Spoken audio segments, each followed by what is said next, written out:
What I find are the most important aspect is remuneration issues, as IDD now requires intermediaries to act honestly and fairly, and in particular to avoid any false incentives in relation to remuneration. That any payments based on quantitative criteria should be considered carefully. Training obligations as well as complaints handling requirements impose additional administrative structures and requirements for intermediaries.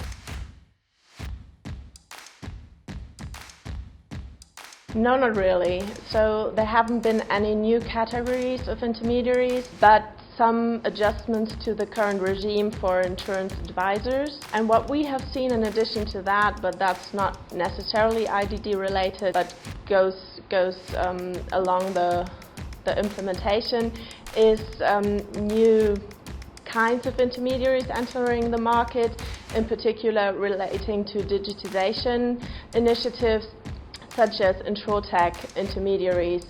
And we have seen a whole range starting from contract managing platforms to proper intermediaries.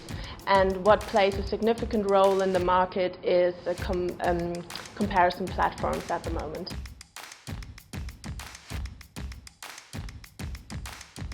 So generally I think it could create new risks for intermediaries, not at least as from a recent survey intermediaries themselves consider that there is an increase in effort for the time for preparation and documentation and advice, and all the requirements coming along with that. Those requirements in our impression are much more difficult to implement for smaller intermediaries, as they very often do not have the HR requirements and to implement those criteria.